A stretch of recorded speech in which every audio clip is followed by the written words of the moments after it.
Ay,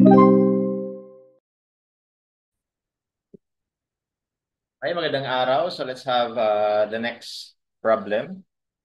The wood pole is supported by two cables of 1/4 inch diameter. The turnbuckles in the cable are tightened until the stress in the cables reaches 60 KSI. We are given theta to be 60 degrees.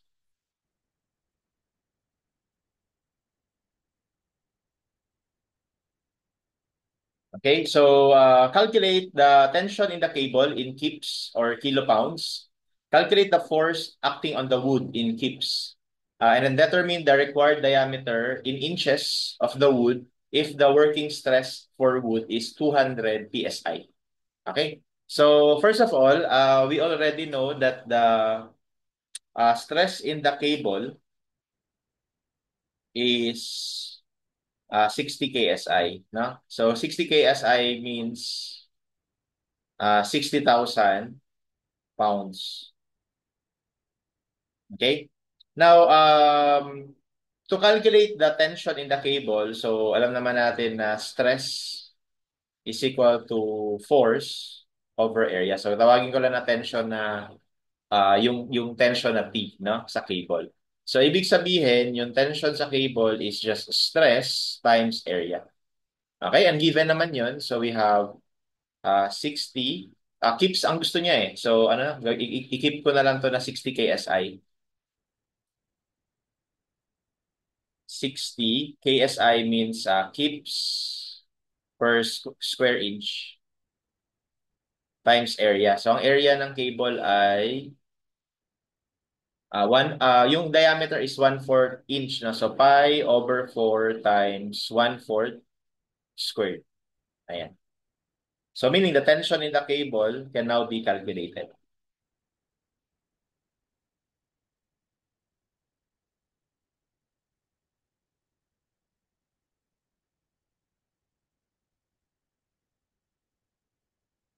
So that gives us 2.9, no? 2.95 kips. Okay, so for number 1, our answer is letter A. Next, calculate the force acting on the wood. So ano naman daw yung force acting on the wood? So para malaman yun, kailangan natin ngayon mag-analyze dito sa connection na ito. Dito, no? Tawagin natin yan na point A. Okay, and i-drawing natin yung free body diagram ng point A. Okay, so ang free body diagram niya ay meron tayong dalawang cable, no, na ang tension ay already known. Tapos meron ditong force na kokontra diyan. So basically yung force na kokontra is yung force galing doon sa um, wood, no? So tawagin na PW, force doon sa wood. Okay? And then alam natin na ito ay 60 degrees. Ito rin. Okay, so ibig sabihin, and alam din natin yung value nito, 2.95, parehas. So ibig sabihin, all we have to do is to take summation of forces vertical. We will have PW, okay, minus yung tension, sine of 60.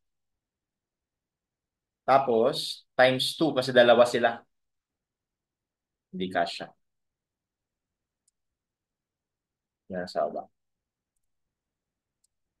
Okay, times 2. And that will be equal to 0. And from here, we can solve for the force acting on the wood.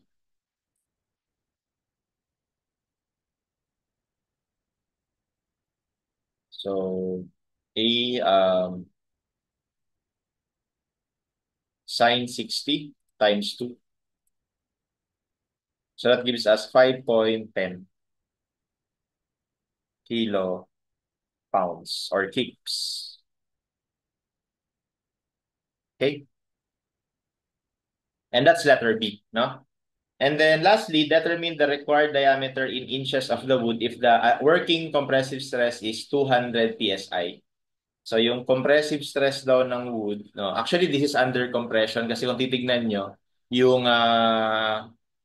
free body diagram natin sa point na to or sa joint na yan, yung PW is towards the joint. Kapag towards the joint, di ba? Or towards the point, that is compression. Tapos kapag away from the joint, that is tension. No? Anyway, working stress daw is 200 PSI. Okay, equate na lang natin ito sa force over area. Okay, at sinabi niya diameter. So, ibig sabihin, i-assume natin na yung area ng wood ay circle. No?